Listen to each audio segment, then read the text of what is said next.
Hi guys, welcome to சமையலும் கைவண்ணமும். இன்னைக்கு பார்க்க போற ரெசிபி சம்பா ரவா உப்மா. ரெகுலர் உப்மா மாதிரி இல்லாம ஹெல்தியா ட்ரை பண்ண போறோம். டெய்லி கூட குக் பண்ணி சாப்பிடலாம். ஆயில் கம்மியா, வெஜிடபிள்ஸ் அதிகமா ஆட் பண்ண போறோம். இது ஒரு பெஸ்ட் டயட் ரெசிபி. சரி வாங்க இப்ப பண்ண ஸ்டார்ட் பண்ணிரலாம். பேன்ல 2 டீஸ்பூன் எண்ணெய் சேர்த்துக்கலாம். எண்ணெய் நல்லா சூடானதும் 1/2 ஸ்பூன் கடுகு, 1/2 ஸ்பூன் சீரகம், 1 ஸ்பூன் உளுந்தம்பருப்பு, 1/2 ஸ்பூன் கடலைப்பருப்பு எல்லாத்தையும் சேர்த்து நல்லா வதக்கிக்கலாம்.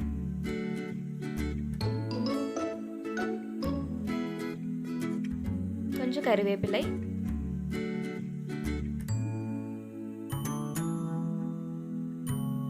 அரை இன்ச் இஞ்சி சின்ன சின்னதாக கட் பண்ணி சேர்த்துக்கலாம். 2 பச்சை மிளகா,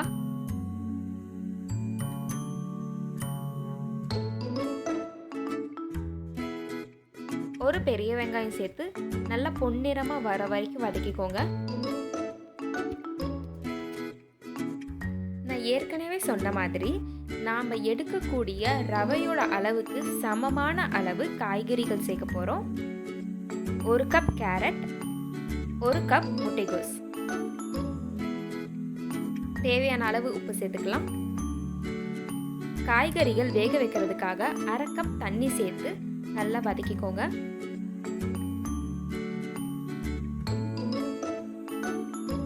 இப்போ மூடி போட்டு 5லிருந்து 7 நிமிஷம் வரைக்கும் காய்கறிகளை நல்லா வேக வச்சிடலாம்.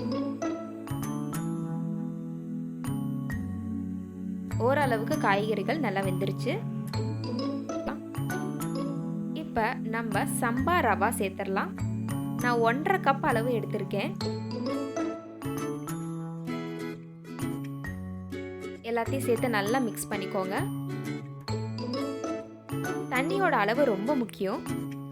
1 கப் ரவா, 2 கப் தண்ணி. இப்போ நம்ம காய்கறிகள் சேர்த்துருக்கிறதால 1/4 கப்லேருந்து 1/2 கப் வரைக்கும் நம்ம எக்ஸ்ட்ரா சேர்த்துக்கலாம்.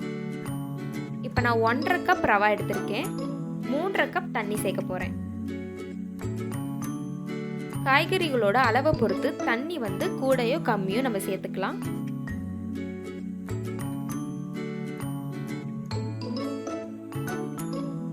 லைட்டாக கொதி வந்துருச்சு. இப்போ கொத்தமல்லி சேர்த்துக்கலாம்.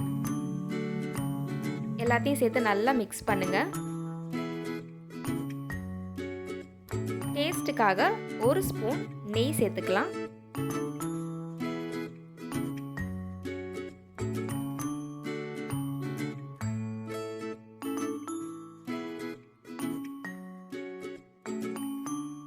எல்லாத்தையும் நல்லா சமம் பண்ணிவிட்டு மூடி போட்டு 5லிருந்து 7 நிமிஷம் வரைக்கும் நல்லா குக் பண்ண விடலாம்.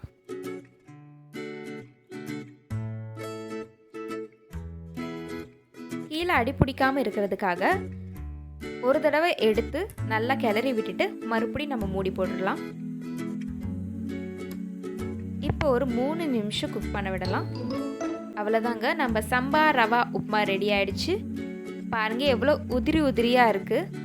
உப்மா குக் ஆயிடுச்சா இல்லையான்னு செக் பண்ண 3 டிப்ஸ் சொல்கிறேன். 1, ரவாவோட ஒரிஜினல் சைஸ்லேருந்து 2 மடங்கு பெருசாக இருக்கும். 2, ரவாவை ப்ரெஸ் பண்ணும் போது ஈஸியாக பிரேக் ஆகணும். 3, அருமையான ஃப்ரெஷ் கோதுமை ஸ்மெல் உங்களுக்கு வரும். கண்டிப்பாக நீங்கள் ட்ரை பண்ணி பாருங்கள், உங்களுக்கு ரொம்ப பிடிக்கும்.